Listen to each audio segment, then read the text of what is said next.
The Winter Park History Museum presents A Stroll Down Park Avenue, the podcast.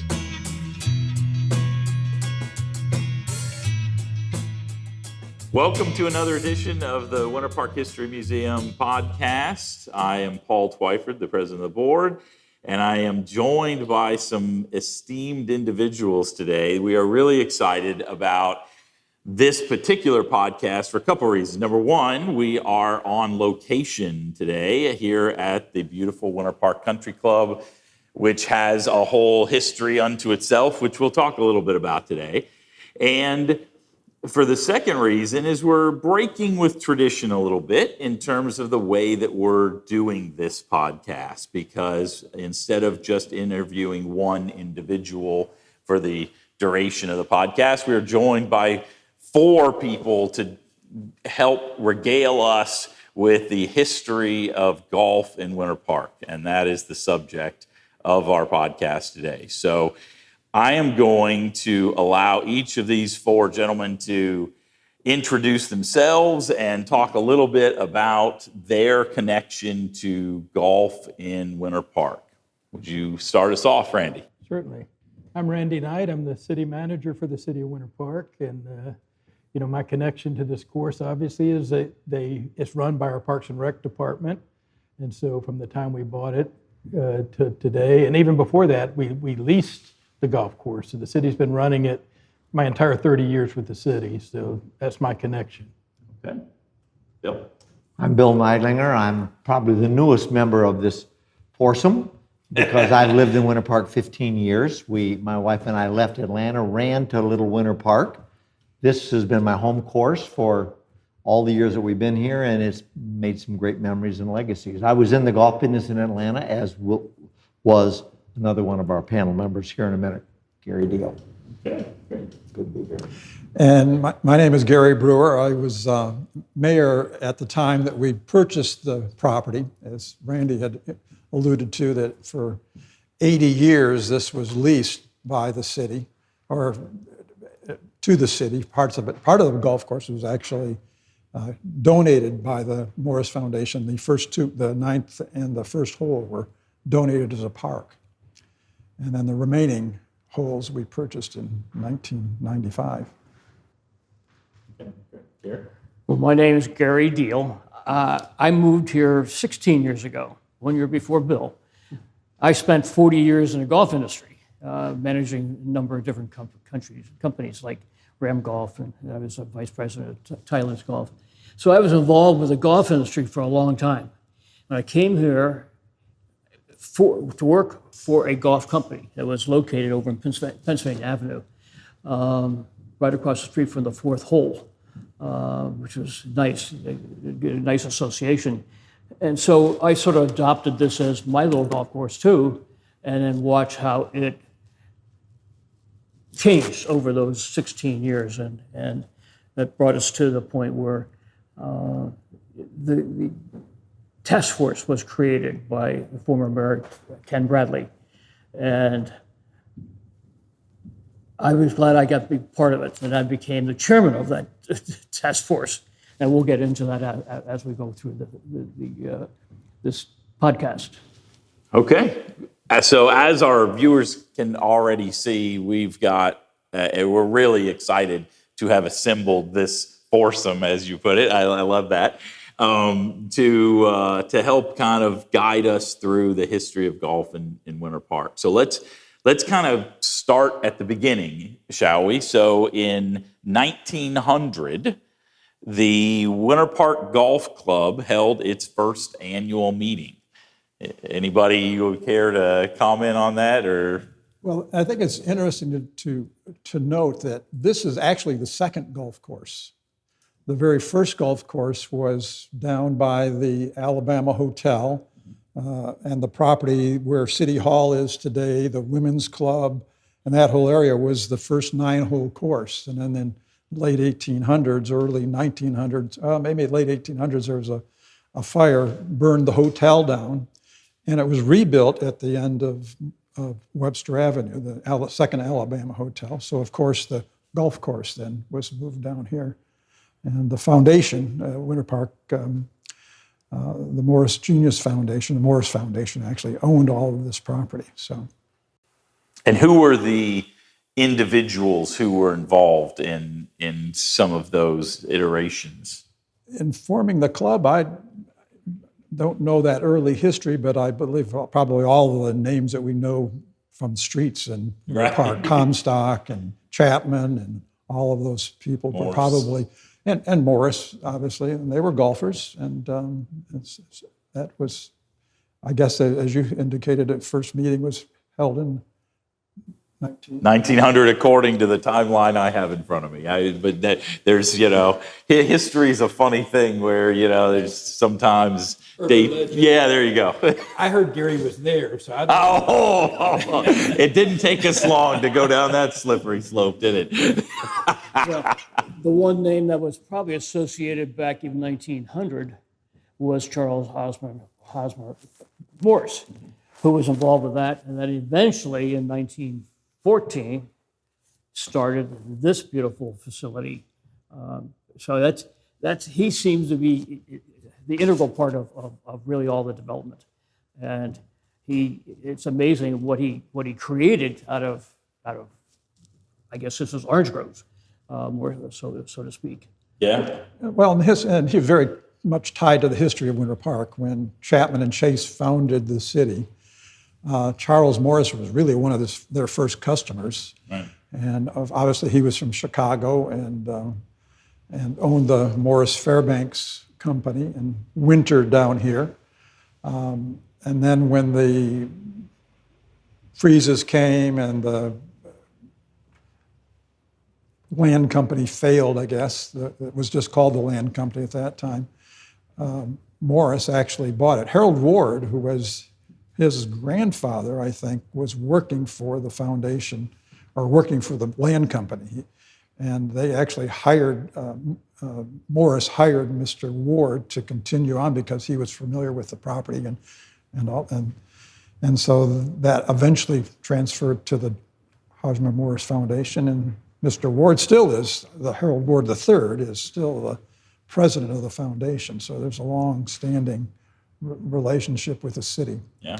And they were benefactors to, University Club property was donated by the Morrises, the Women's Club was donated by the Morrises, Central Park was donated by the Morrises. Many of the churches and civic facilities in this community were from the benefactors of the Morris family. Mm-hmm. I believe those words shared by Mr. Morse when he walked in the land office went like this: "So how much do you want for the whole shebang?" And when he said that, I think he was equipped to do that. He was a survivor, an industrialist. He was a part of that Gilded Age industrial. And condition that he had was that Mr. Ward would come along with him and help him sell those lots, which is a great story of faithfulness. And what I know from my little background at the Morris Museum of American Art as a docent, he was a very humble man. He didn't want his name lent to a street or things. He was just a God-fearing good guy that wanted to be generous. Yeah, and he was. He was. So, Gary, you mentioned a minute ago what happened in 1914. So tell us more about that. Well, Charles Morse asked Harley Ward and Dow George to build this golf course. Build the first 9 holes, and then they put 18 holes around it. So there's like 27 holes in this area right here. But they were the primary developers of at least how the golf course looked like. And Dow George, I think, became the first pro of that golf course. And it stayed there for a long time. He stayed throughout, I guess into the 20s and 30s, that he was involved with the golf course. But that's those names seem to crop up almost everywhere in our search. Dow George and Harley Ward, pretty good individuals. And Dow George had a lot of relationships in the golf industry and golfers. And he brought Sam Snead here several times during the winter to have exhibition matches. So it's a great segue into something I was going to bring up later. So Sam Snead, other professional golfers, big names at the time, and even big names to this day in the pantheon of golf, have played here. And in all the stuff I went through, I didn't see any pictures of that, which surprises me. You'd think if some big shot golfer today came and played our course, we would take some pictures. We're in the kind of Instagram era where, it doesn't happen if you don't take some pictures of it. But is there any pictures of that? And if not, why not? Why didn't we take those? I don't know. I had a friend that I worked with many years ago when he grew up here and he played golf here as a child, and he remembers Sam Snead coming out and doing an exhibition. And he said on the fourth hole, where it's the big dog leg, actually that hole was extended when we expanded the cemetery, but it was almost a 90-degree dog leg. And there was an oak tree right there at the corner. And he said Sam Snead was back at the back tee. He shot over the oak tree and he landed at about 90 yards off of the green. And that's why he's Sam Snead. We're not. But I'm sure the oak tree wasn't as tall as it was back then, and that's what. When you talk about pictures, if you see the picture, you're right. You don't see Sam Snead or any of the players, but we have pictures of some animals that they had out here. In 1917, had the sheep and goats that helped take care of the fairways, but they also were, I understand, were there to graze and then use the meat from that, because I guess there was a shortage of meat, that they provided the meat. And that was in 1917. I've seen a picture of that. Here, yeah. Right? Yeah. So it's like, those are the pictures I got to see pictures of goats and sheep. Yeah, we have. This is not a great picture, but it's picture. There is photographic evidence of sheep and goats on the fairways, which, like you said, that it eliminates the need to mow a lot, I guess. So And this photograph shows the actual greens were sand at the. So I was going to bring that up. So I've seen in the archives here, some refer to it as sand and some refer to it as clay, right? So, tell us a little bit about that. Was that traditional at that time? I think that was a pretty standard thing, but they didn't have the variety of grasses today that we have today. Yeah. I don't know the history of that. We joked before we remodeled it that we were returning to sand greens. So that I think that's why this group got together to get it in the condition it is today. But those are some great pictures of that, and you can imagine it had to be something firm or you wouldn't be able to putt. So the clay makes more sense than sand, but the pictures make it look white. So I don't know. Therein is the reason. So they didn't have the mowers that we have today where you could cut it down to next to nothing. So they had sand and or clay that you can putt on and at least have a chance of making a putt, as opposed to, if you ever try to putt on something that's half-inch or higher, that ball does not roll. Maybe, yeah, that's a good point. I mean, I'm sure the advancement in mower technology over the years had something to do with that. So The goats couldn't get it to apparently not. Yeah, they weren't that hungry apparently. So that was in 1918. I'm told that the greens were replaced with grass. So I guess at that point we had the adequate technology and grasses and whatever to be able to do that. So I'm going to pass around a picture. You mentioned that at one time we had a full 18 holes and then another 9. And I want to talk a little bit about where those were. You referred to that earlier. And so this down here sort of looks like it's at what is now part of the Rollins campus, right? Well, no, that was the original golf course, I believe, before this golf course came into being.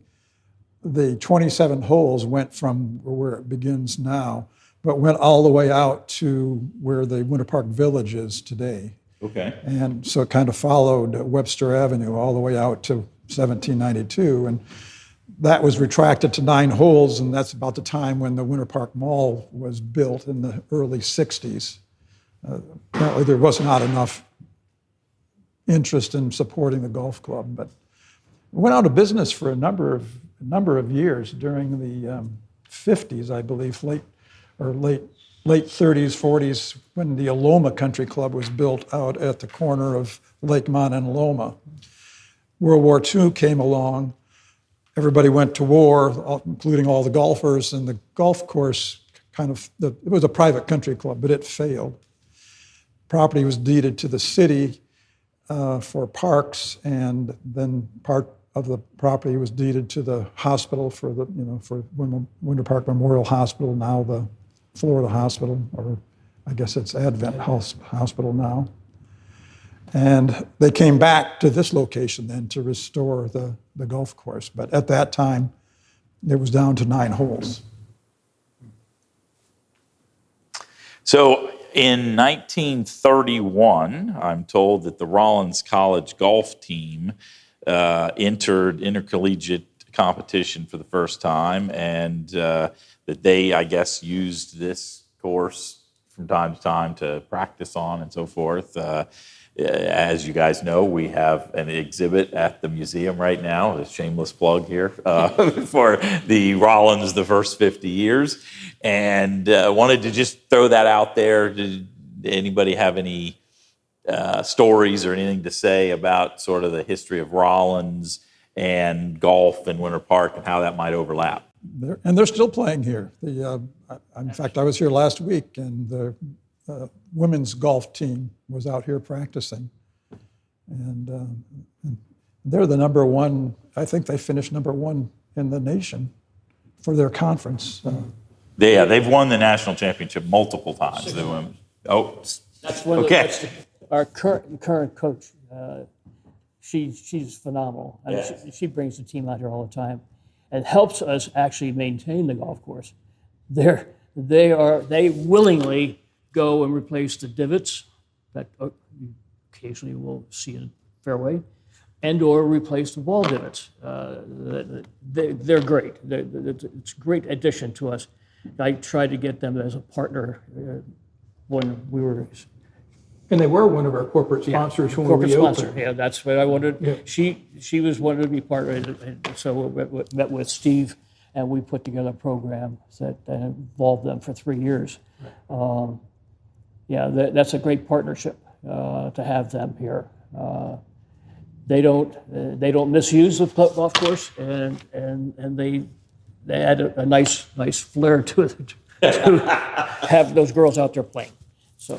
I think another thing, not necessarily golf, but as a part of the Morse legacy, was that Mr. Morse came to Winter Park, and he brought his granddaughter with him. I believe he was widowed at the time, and as a result of that, then Jeanette, who was his granddaughter, subsequently marries Hugh McCain, who becomes the president of Rollins College. So it's the family, the Morse family has expanded, but made a major impact, even greater impact in this wonderful little city. Absolutely. And then Jeanette and Hugh went on, as you alluded to a little earlier. They were friends with Louis Comfort Tiffany, and tell us a little bit about that. I know that's a little off topic, but it's all related to the same group of people. So Hugh was a young boy. He loved the arts, and he was growing up in Pennsylvania, and his father made application for him, and he was accepted as an intern at the Laurelton Hall, which was Louis Comfort Tiffany's, probably in my mind, one of the greatest artists in American history, based in New York City. He had a summer home on Long Island at Cold Springs Harbor, and Hugh McCain was able to go there as a young boy in 1929. And that translated when the fire took place in the 1950s of Laurelton Hall, and it was his work, Louis Comfort Tiffany's work, was out of favor. What it translated to is not many people were interested in going to see if there's anything salvageable. And in those days, it didn't have value. Today, it's unmatched for its qualities. And so our Morse Museum, they went up, Jeanette and Hugh went up, said we must get all we can and bring back to Winter Park, which they did, and stored it in some amazing, unique places that were not necessarily restoration at its finest, but the Morse Museum has made it a lifelong legacy. And I will tell you, from being a docent there, I'm amazed at the people who come all over the world to do research at the Morse Museum because they have the archives of Louis Comfort Tiffany and Tiffany Studios. Yes, a wonderful story. So, Gary, you've got a timeline in front of you. I love the fact that a lot of you brought visual aids. It's like show and tell. So I'm gonna let you do your show and tell. Well, with the help of Teresa Brewer from the communications department, she put together the design of this, and because we wanted to put a timeline in a pro shop. There's a soffit up there. We ran the timeline from one end to the other end, and so what I did coming to this meeting, we reduced this into something I could carry. I can't carry that, but you learn a lot about doing the research and trying to get the pieces for this thing, because it takes it from its creation in 1914 up until not quite today, but it gives us enough of what was happening over the years, because it takes it through the tough times and the better times, and watching how it progressed. But anytime you look at this, or in the pro shop, I'm going to donate this to the museum. They can do something with this, because I just want to have something along with this meeting. I didn't know exactly what we were talking about, but this has it all. Yeah. So are there? You mentioned the tough times, and I think that's one of the things that is interesting to me about history in general and the way we see history. A lot of times we sort of focus just on the good times, right? And obviously there are good times and bad times. And our exhibit of Rollins, the first 50 years, shows that it was not a foregone conclusion that Rollins was going to go on to become the liberal arts bastion that it is today. There were times where it was skin of the teeth kind of deal to just keep it going, And so tell us about some of the tougher times in the history of the golf course. Well, the 30s was a tough time. I think we sort of hinted at the 30s, because you had this golf course along with the Loma Golf Course, which is the other golf course near Rollins, and over, I guess, now Ward Park. But they couldn't support it. And so they shut down Loma. I think that's when they shut down Loma. Yeah, I was told it was during the war, when all the men went off to fight the war. All the golfers obviously went with them, and the golf course failed. But Mayor Hotard, his grandfather, was the one that started that Loma, that whole area over there, in the Loma Country Club. And the clubhouse was right there at where I guess, is it a Walgreens or a CVS, right at the corner of Lakemont? And so the focus then came over here, because they had to shut those other ones down. They just didn't have enough money coming in. And plus, it made sense for them to sort of concentrate it here, because I had the 18 holes along with the 9 holes that we have here. The 18 holes eventually disappeared. Somewhere around, we're trying to figure out exactly the time. When the 50s. 50s or 60s, somewhere in there, the 18 holes disappeared too. You just couldn't support it. And then concentrate here on the 9 holes. And I don't want to jump ahead to this era, because we had our tough times really keeping the golf industry. The golf industry all took a turn downward just about when we were renovating this golf course. It was tougher times. But then, as you would expect, things changed and dramatically changed. I mean, we picked a good time to change the golf course and make it more efficient and make it more playable. But then the pandemic comes, and that raised everything up like unbelievable. It brought back golf. So I jumped ahead. But No, that's great, and I think we can feel free here to sort of jump around, and that's okay. So let's talk about that. So the huge renovation of the Winter Park 9 in what year? 2014, right? Is that right? 2014. And That was the 100th anniversary. right, and so yeah, so let's talk about the centennial celebration. And anybody here for that? I imagine all four of you, right? Of the golf course or of the city? Of the golf course in 2014. Well, that goes back to how we acquired that was as the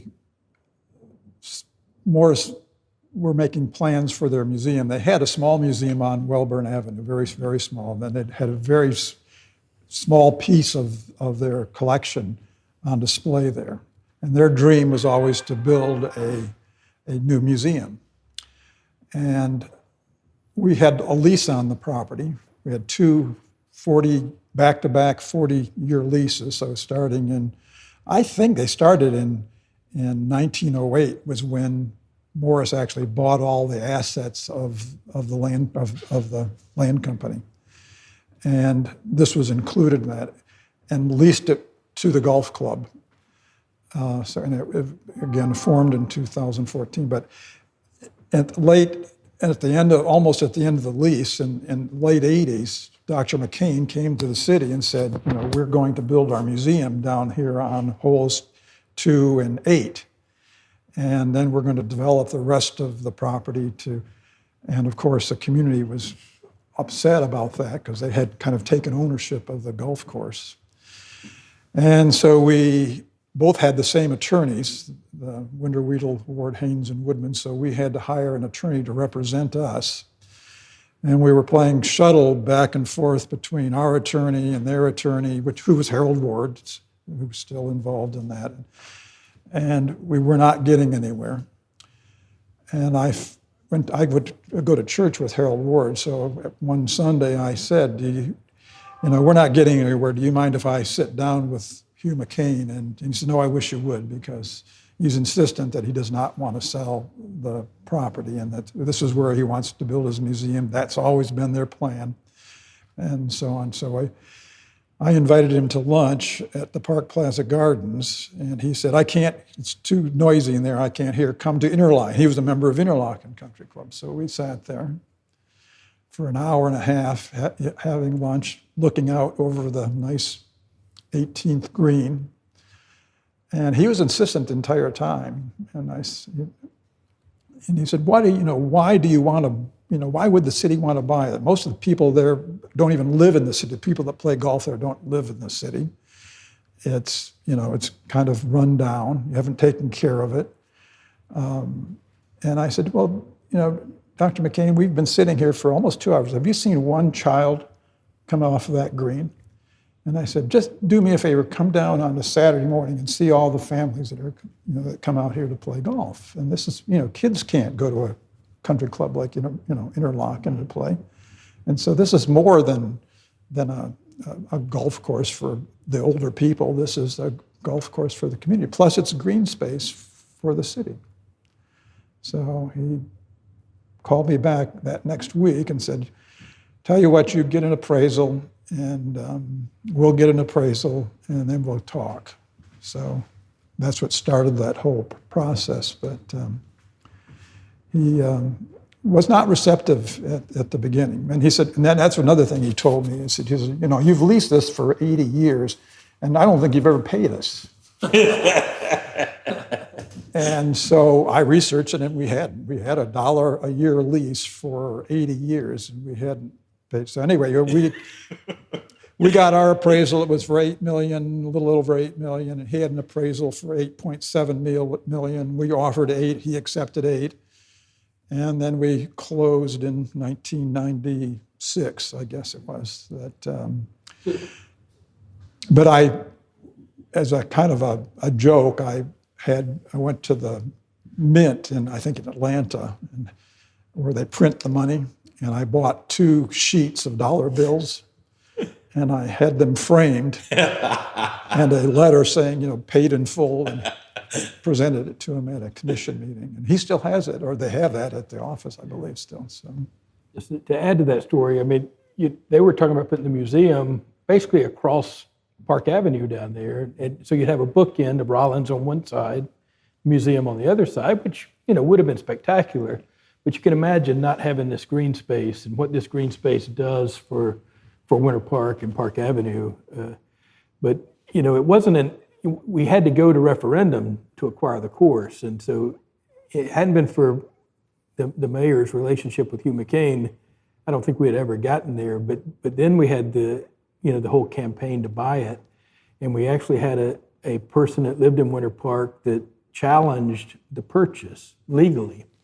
And so we had to go through a big legal battle. His name was Martin Kessler. And he actually ran against Rachel Murrah for city commission, so he would have a platform to talk about, because it was on the same ballot, the election. So he'd have a platform to talk about why we shouldn't buy it. And he really wasn't saying we shouldn't buy it, but part of the deal was they insisted on a reverter clause, basically, that if it was ever not used as a golf course or green space, that it would revert back to them. And so Mr. Kessler's argument was, well, then it's not worth $8 million. It's worth $1 million if you can't use it for anything but a golf course. And because the $8 million was based on it being developable property. And so it went all the way to the Florida Supreme Court, and Mr. Kessler represented himself the entire time, never had an attorney, and they gave him great leeway in all those hearings. The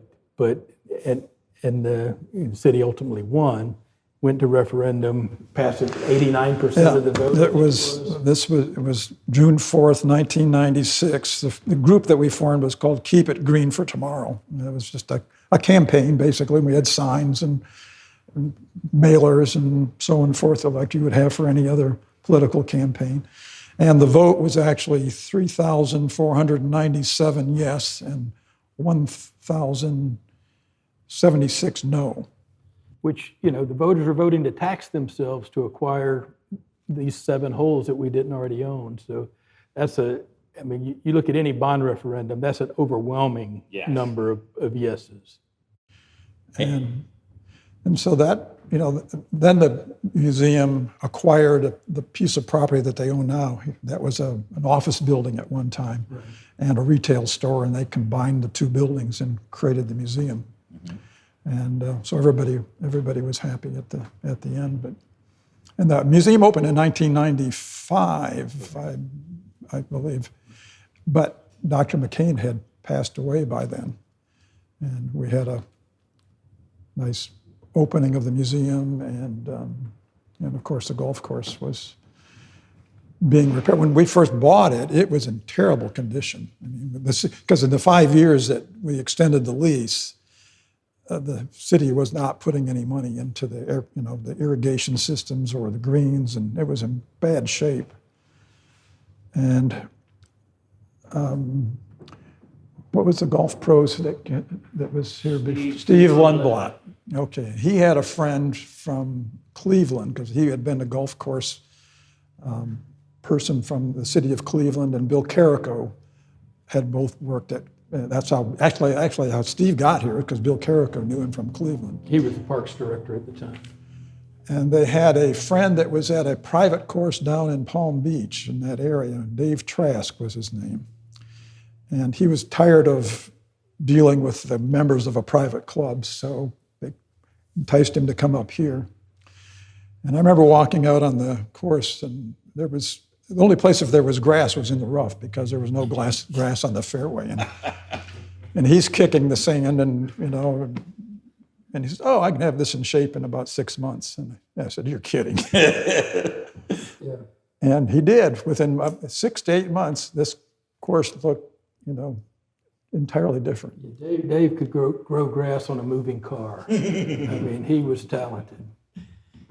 And what year was that? 96, 97. So I left office in 97, but he was. I think he came about 90, right after we bought it. So 95, 96. So in those years, go by. In 95, the Moores opened at its present location, which is perfect. Ask the merchants on Park Avenue. Yes, yes. It's perfect for the city. It's the other end. It is our staple at the north end of Park Avenue, and then we still have our beautiful course.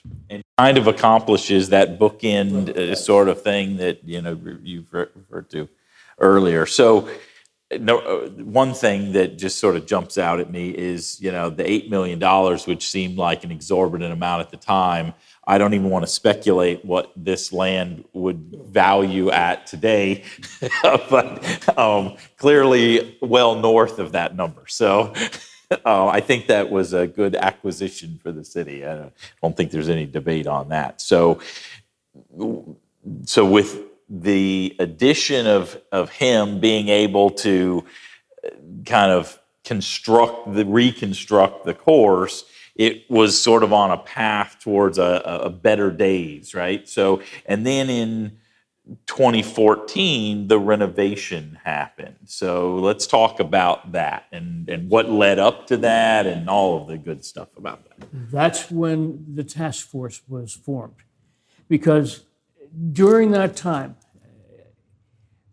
we didn't realize, none of us realized what was happening underneath the golf course, the irrigation systems and all those things. Knowing that there was something it could be better. And so the task force was formed. We didn't know what we were being formed for, to do, except polish the gem. This was always considered a gem. So we were told to polish the gem. And so there were about 5 or 6 of us that were on those task force. Bill was one of them. Matt Haggerty from the Golf Channel, Brian Fury. Those are the main ones that were on that right there that I could think of right offhand. Anyway, so we started having meetings. I didn't know what to do, so I started doing a lot of research and found out that really running a golf course, if you're going to run a golf course right, you got to renovate it every 20 years. That's taking the tee boxes, the fairways, the greens, the bunkers. We didn't do that. We couldn't find any records that it had been done. And so the other serious thing was this irrigation system hadn't been touched in 30 years. That triggers all the downfall of all those functions, those greens and fairways and whatnot. So the grass was being replaced by weeds and dollar weeds, and so it needed some help. And so that's why we started going through this thing, and I got some help from Lee Buffard that we found we knew that golf courses should be rehabbed every 20 years, and we got the documentation that's put out by the Club Managers Association, the superintendents and the architects, put together a document that said you've got to do these things, otherwise you're going to have some problems with keeping the grass looking like you want it to look. So then we had to twist Randy's arm. Hey, we need to get some support here, trying to figure out how we can raise some money to do the things we need to do. Because it turned out that we're going to need about $1.2 million is what we're going to need in order to do it right. Find some architects, number one, that was going to work for that amount of money and do the thing we need to do and polish our gem. And they did a phenomenal job. Right? That's all I can say is the architects did a great job of rehabbing this golf course, renovated it totally, everything. And the other thing is we also learned in doing this thing that we had to do a lot more communication with the people of Winter Park, what we were going to do and why we're doing it. The players also needed to know what we were doing because they think, oh, you're going to renovate it, the golf course's price is going to be way up in the air. No, you're going to need to do this thing, and you'll see as we go, and you'll be part of this thing, what's going to happen and how you're going to benefit from having this thing rehabbed. And we're not going to inundate you with new prices that are out of sight. It took us, Well, the renovation takes 6 months, 3 months to take up everything out, take all the grass off. We took all the grass, we skinned the golf course. And we got the community involved helping us sprig it, a new term for most of us. Yeah. Sprigging. I was very skeptical. Yeah. Skeptical that people would participate in this, or We're throwing something that looks like dead grass around the golf course, and it's supposed to take off and grow. We're like, there's no way this works. We had little kids out here throwing it around and stomping on it. And the first surprise was in talking with the architects and well into the design, and we get to the part, well, when do you plant the grass? Oh, no, we don't plant the grass.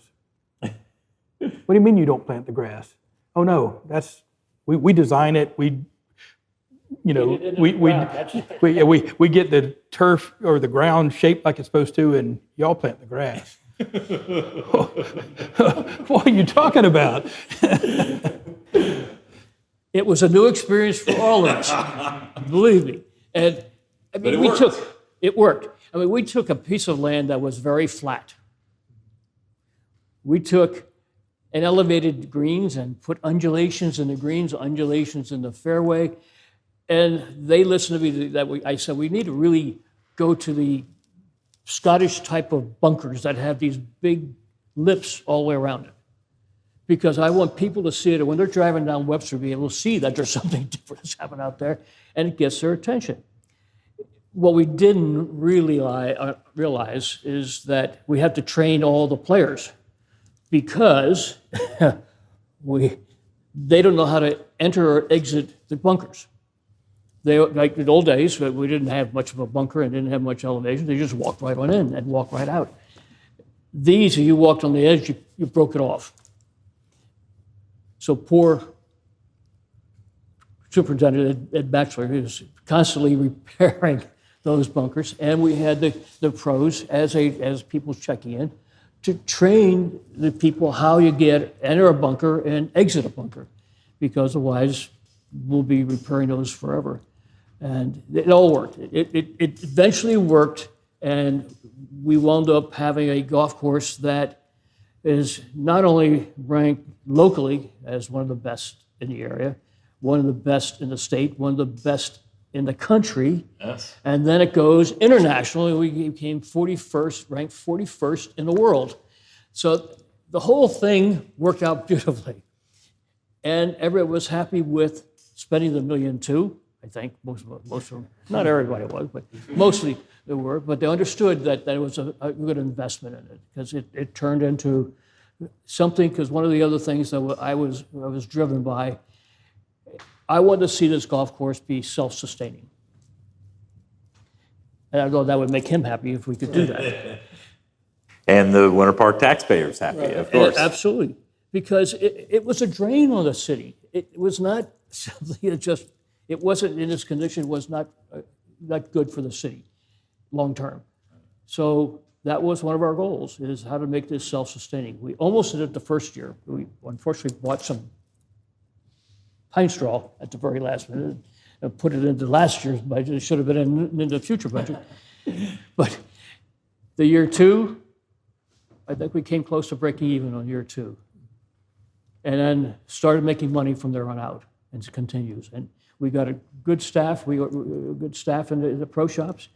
We had to do a lot of little things in every segment of the operation of running a golf course, besides rehabbing the golf course. That started it.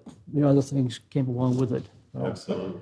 And now we have this, like you said, gym that is self-sustaining. It's internationally ranked as one of the best 9-hole courses in the world. I mean, that's phenomenal, really. And it's on the Florida Historic Golf Trail as well. We were the first golf course to be in Florida to be involved with the National Historic Registry of Historic Places.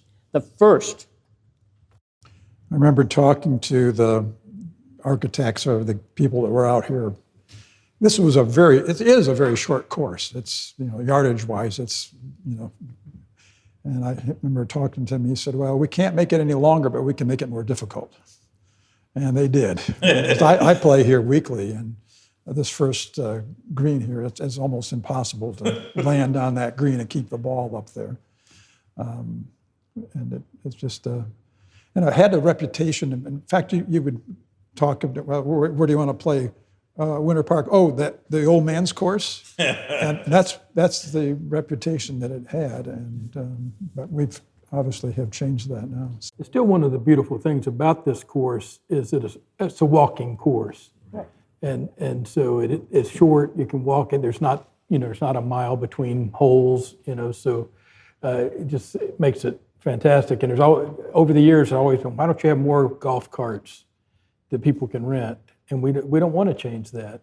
It's a walking course. It's a walking course. Well, and didn't ADA require that we have golf carts? So we do have some, and you can use them. That's a good point, because one of the things, we challenged the architects, and they were, both Keith Rebb and Riley Johns were phenomenal. Not only were they architects, but they also were actually running the bulldozers and moving dirt all over. You don't get that. Yeah. You don't get that when you take a Jack Nicklaus or Greg Norman, or that. They're not going to do that. They'll be there the first day and maybe come back the last day. They'll come back and take it. But the thing that was important also, that was the challenge that we gave to the two architects, this golf course has to be played by pros and kids and enjoy it. That's a challenge, because today, what was happening in the golf industry, where we're seeing a decline, is that we were building golf courses that are so darn difficult, and they're so long that the maintenance of them is impossible. But you have to be a real long drive hitter in order to play it. This, you don't have to be. Long drive guys can play. They could use irons and woods to play out there. The game starts around the green. It isn't the length between here and there. We don't have that. We're landlocked. We can't push it out any further. So we got 2,480 yards, I think, is what we have in distance. But it's perfect. It's great. We're at the right place with the right type of golf course. 9 holes is where the industry was didn't realize that that's where the industry was going, because you're losing people who didn't have 5.5 hours to go out and play. They needed 2 hours. Perfect. We got the 2-hole, ideal, perfect 2-hour round golf right here. And we don't have to even, it's amazing. You don't have the guys going around and pushing people to play faster and faster. The people do it automatically. That's what's neat about this thing. You don't have to have a ranger out there yelling at people to get going, or you're holding up things. So it's worked out beautifully for the city, because I think we've become the asset that they wanted and deserved. Yeah. So, And you've got professionals. Nick Faldo plays here quite frequently, and there's other professional golfers and they're talking it up all the time. I think there's another story, a backstory that needs to be shared, because I love Winter Park. We ran to this little town, and the story is this. So the centennial of the golf course is going to occur, and the Golf Channel wanted to use this as a venue to produce, and it was a big deal. Yeah. Golf Channel came out with a philosophy during the difficult days of golf: make it fast, make it fun, and make it affordable. And with those 3 linchpins, this became kind of the reason they wanted to broadcast here. Many of them, this is their home course, the executives.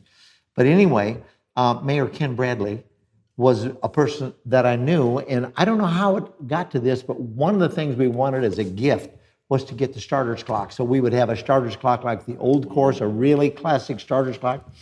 And they drafted me to go solicit the Genius Morse Foundations for the starter's clock. And the reason I did is because I was a docent at the Morse. So I went over and met for the first time Gary's friend, Mr. Dick Strauss, who is the senior VP and trustee of the Morse Genius Foundations. And I asked him if they would consider being a gifter of something to the tune of $15,000 to $18,000 for a starter's clock. He said, well, I'll take it to the board. Certainly seems like a noteworthy cause, but let me ask you a question. What are you going to do for the next 100 years? Because the golf course really is struggling. I take it he was a golfer. Gary knows him better than me, but he was speaking about what's going to happen next.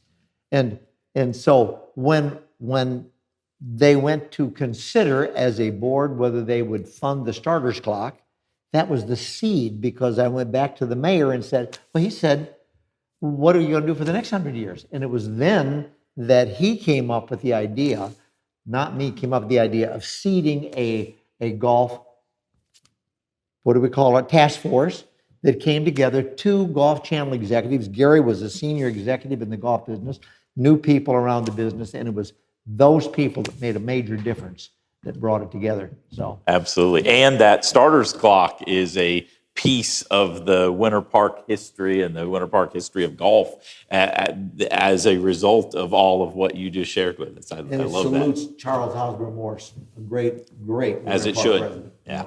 Dr. McCain also was kind of insistent that not just be a golf course, that this be available for other things. And part of the design when we purchased it, we were going to build a walking trail all the way around the course. It was never finished, but we started right out here. And you'll see I don't know if there's a monument or a sign out there, a little, but it's called Morris Park, and it goes down to the fountain that's over here. That was the first phase of it. But he wanted other people to be able to come out and use it, not just golfers. Well, that was the other thing that Dick allowed us to get to some land to enlarge the parking lot because we were running out of parking spots. And he helped us get that cleaned out, and so that you get a walking place all the way between here and the next hole. But one of the things in the rehabbing, what you find, well, number one is getting rid of the invasive weeds and vines that we had behind the fifth hole tee, anyway, so you can see what is seen in most of the English or British open tournaments where they have the train going by.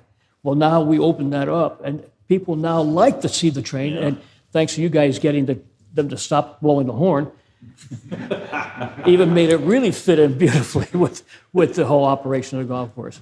But the other thing that we found in cleaning out some of the vines and stuff like that was that fountain that's over on next to the eighth green. A beautiful fountain. You didn't even know there was a fountain there, but now it becomes a major area for people taking pictures. Sure. So it's what we've also in doing this thing. We've helping the community really get more involved with this whole thing, and the putting green. I know when we first approached putting the putting green out next to the ninth tee, people said, what in the world are you doing that? It used to be right here, but it's so small you couldn't really do anything. Out there we have 10,000 square feet, I think, is that, where the community can come out and sit there with their kids and watch what's going on. And these are the benefits that you get from really improving the value and or the appearance of our golf course, because this thing it's a true gem now.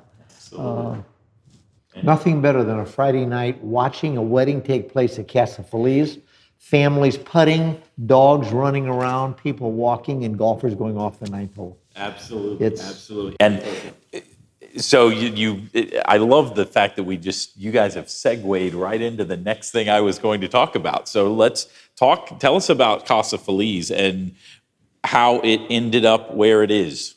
So I think there's people here much more knowledgeable than me.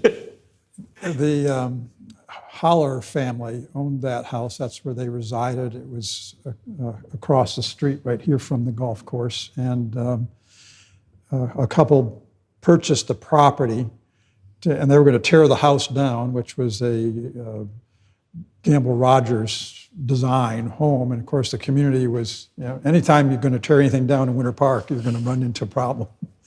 So, but the community came together and raised the money to actually physically move that brick house off that property and down to the golf course. Of corner here.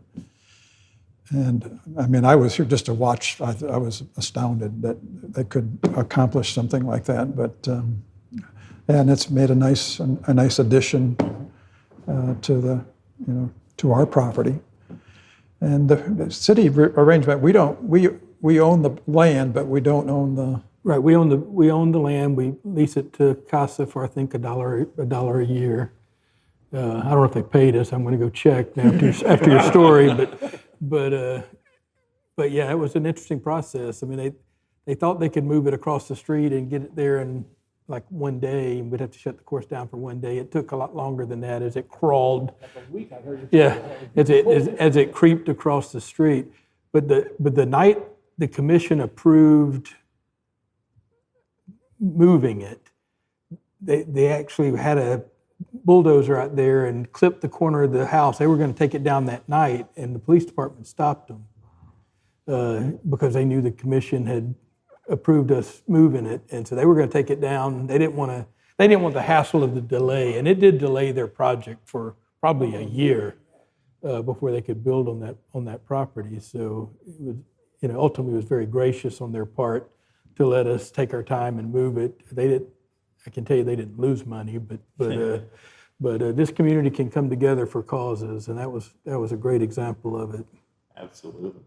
So we talked a little bit about next 100 years and looking forward, and one of the nice things about studying history is that we can sort of lay that against what we think might be coming in the future, and it can help sort of influence, how we see the future and how the future ends up playing out. So we have another golf course in Winter Park, and the city has taken an interest in that, and I don't want to steal your thunder. So, Randy, tell us about what you're allowed to tell us at this point about the goings-ons with that. Sure. You're talking about the Winter Pines Golf Course, which is over by Winter Park High School area, the southeast corner of our city. Some people don't even know that's in the city limits, but that is the most furthest property that's still in the city limits from where we're sitting. But there's an 18-hole course there. So it's also a shorter course. I think it's a par 68 or 67. Yeah. And so the owners approached us about 3 or 4 years ago. Mayor Leary and I met with a developer that wanted to develop the course. And we told them our comp plan wouldn't allow for that, and they kind of went away. But we've seen this happen all over the region with golf courses dropping to developers or cities or counties having to buy them to keep them from being developed. And so the potential of it happening was real. This past year, we were approached by the owner again, and they had an offer to develop just the southern portion that fronts Baldwin Park, and they wanted to let that be developed, and then they would make the other part of the course even shorter, maybe a par 3 course or something like that. And we again said the comp plan wouldn't allow it, and we kind of said, well, what would you be interested in selling to the city? And so that's what started the negotiations. And so we agreed on a purchase price of $7.4 million, which ironically is cheaper than we paid for the 7 holes here. But it's not quite as prime a real estate. We're working through that due diligence process. According to the contract, we're supposed to close by April 23rd. The commission's approved an $8 million bond issue to do it. The plan would be that we would buy it, operate it as a golf course. Want to make sure people don't think we're doing something different. We actually, in the agreement, if we ever did try to develop it, the current owners would share in the profit of that. So that they're worried about us just buying it, making them look like fools and selling it, which we would never do. But I understand their concern. So that's where we are. We're in the due diligence process. The second reading of the bonds are on the agenda for this coming Wednesday as we sit here today. But I'm excited about it. I've looked at the financials. It's a profitable course. And so the profit from the golf course should pay the debt service, so this won't be a burden on the taxpayers. Now, we're not going to be able to do what we did to this course right away unless, somebody else convinces a mayor to set up a task force that creates another project that's not in my 5-year capital plan. But I'm excited about it. It's a great opportunity. It's a popular course. I think that's what this in store for the next 100 years. Perhaps another gem to polish there. So, yeah. You didn't have to, I'm sorry. You're landlocked here, you can't do much more here. And you're doing a great job with it. You got a great staff there up and running. But you still would like to add something, but you can't add it here. There is one place you could add it. And I've talked to him about that, but he agreed originally, but they said, show that you could make this thing work first. We did. I haven't gone back, so I won't bother you. And you don't have to have a bond referendum to approve this one. Right. Yeah, so the charter was changed after we bought this golf course that said we could buy parkland with a bond issue without having to go to the voters. Because the concern was that, certain properties might become available and we can't move fast enough to acquire them. For example, if the Genius property around Windsong, that 40 acres if they wanted to develop it and we wanted to just keep it green space, you want to be able to move fast. The big piece of property there on Interlochen that they own, if that ever wanted to be developed, we want to be able to move quickly. So the voters approved a charter change that allowed us to buy parkland without a voter referendum. So this is the first project we're taking advantage of that new language.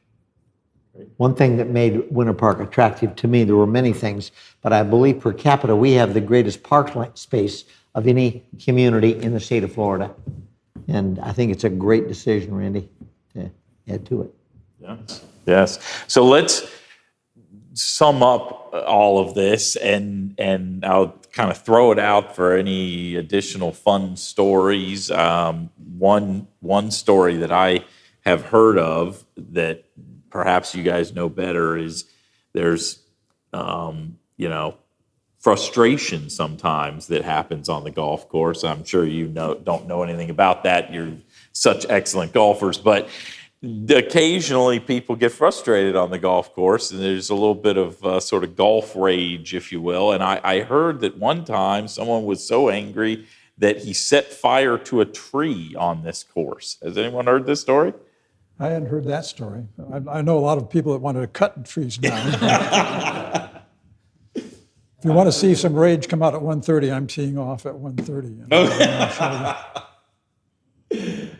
Well, one of the things, when you play the old course in St. Andrews, Scotland, which Gary's very, very familiar with, when you're playing the last hole, you're going alongside cars parked along the road. And I will tell you that when you play this course, there are a couple of spots, but it makes it even more endearing. Yeah. It's just a wonderful venue for golf.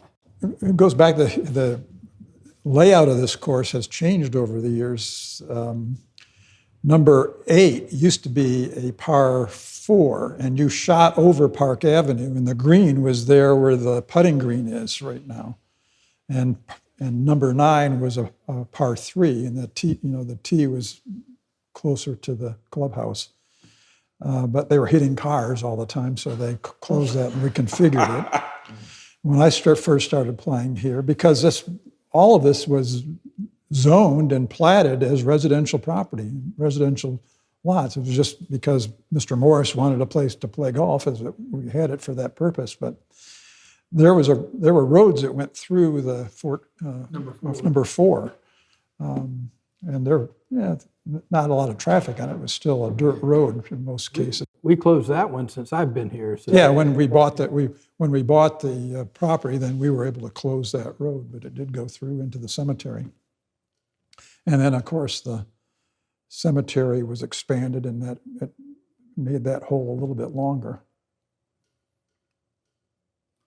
Let's talk a little bit about this building that we're sitting in. This is a Winter Park Country Club, and there's a lot of history right here. Who wants to take that one?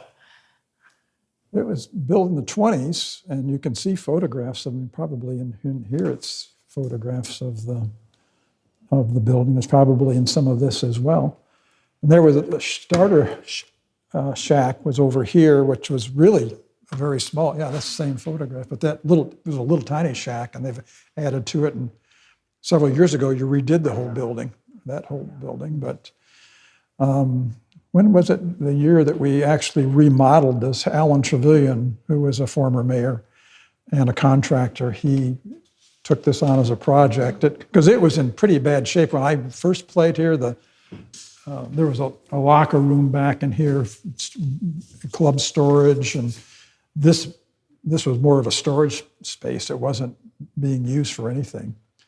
And it has become quite the rental facility. It's very, very popular, for smaller weddings, smaller events, and it does echo a bit if you're trying to do a seminar in here, but it's it's got that historic charm that you can't build, right? You gotta preserve. And you would not want to miss the bench on the side of the house on the Webster side that appears to be almost period because it's so erect, and it's where the people sat. I guess maybe Caddy sat there waiting for a bag. Right. And it's still there. It's beautiful. Yes.